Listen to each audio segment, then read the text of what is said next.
So recently I got a VR headset and obviously been spending my time during quarantine playing games like Half-Life Alyx, Walking Dead Saints and Sinners and Blade and Sorcery.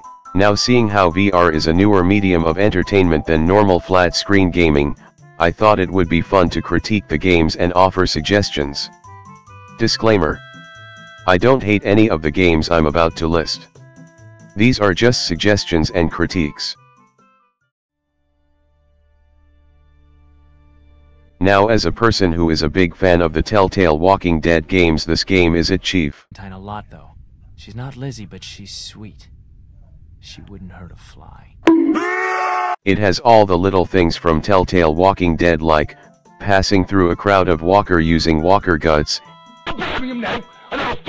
If you don't damage the brain when killing someone, they come back as walkers.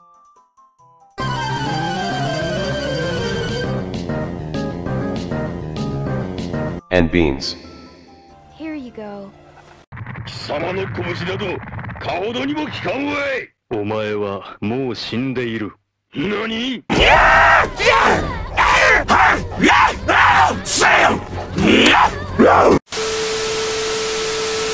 So the first suggestion I have would be tweaking the human AI behavior. They act a bit wonky at times and their animations also look off. One suggestion I would have would be having human AI react more like guards in stealth games. When something is thrown their way and makes a sound, guards will stop and check for a short period of time and check out the sound. Imagine emptying your clip and throwing it to cause a distraction like in Metal Gear Solid. One small solution I have is to nerf the running speed of the human AI.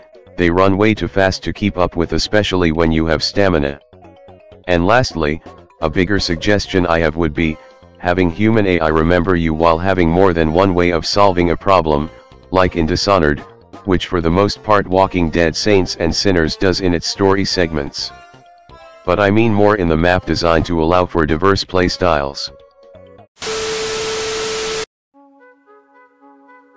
I know Blade and Sorcery is in early access, so some of the things I suggest here might change in the future, but for now, here are some of my ideas for Blade and Sorcery. One day I decided to install some Blade and Sorcery mods, and I came across a earthbending mod. While I was learning the stances, it got me thinking, what if every spell in the game had some stance-based bending? Like its avatar, The Last Airbender. Yeah, why y'all put cheese on my cheeseburger? Shut your bitch ass, someone come in and shoot your... Some smaller things I could suggest is some performance fixes. For whatever reason this is the only VR game that lags and gets random stutters, and being able to switch what way I hold a weapon while it's in my hand through a single button press like in Walking Dead Saints and Sinner would be nice. Another thing they should add is some native co-op and party modes like in Gorn. I had fun playing the local co-op mod in Blade and Sorcery. And I think having some more asymmetrical games in VR is a plus. Even though the mod was kinda buggy, it was fun to mess around in, and if this game ever gets a story mode or a co-op mode, it would be great. And a online multiplayer mode that plays like Chivalry/Mordau has great potential. Welcome to the Gulag. If you survive, you earn your freedom.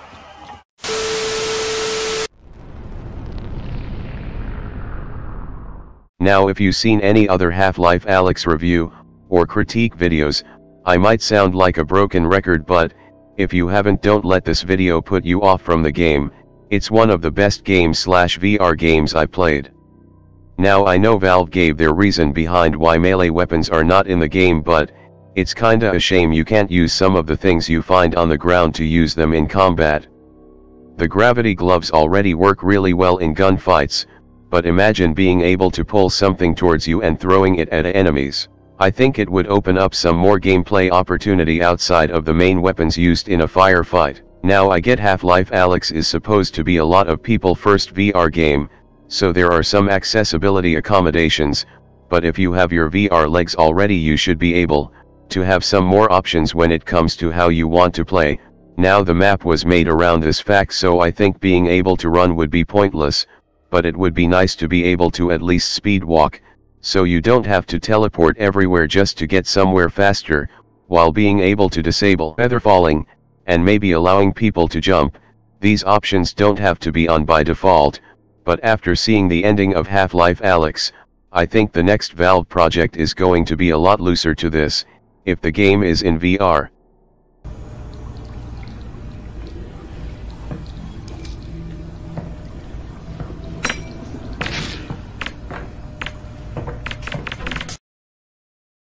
Big chungus, big chungus, big chungus, big chungus, big chungus, big chungus, big chungus.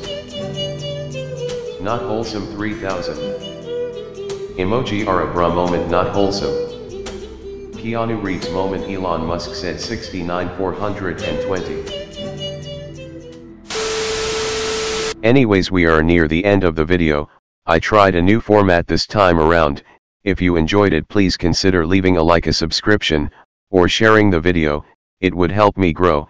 If not, tell me what you dislike about the video and I'll try to improve on them in the future. On a side note, I doubt I'll be keeping this robot voice for much longer, but it helps me try to get my point across, so it might stay for a bit, or maybe until I get a proper mic that isn't my headset mic. I have another video planned for Rogue Company, so if you enjoy that game or my content, I hope you stick around for that. Anyways, my Twitch, Twitter and Instagram and Discord are in the description if you want to keep up with me, or watch my streams. I always appreciate anyone who drops by. Anyways, thank you for watching.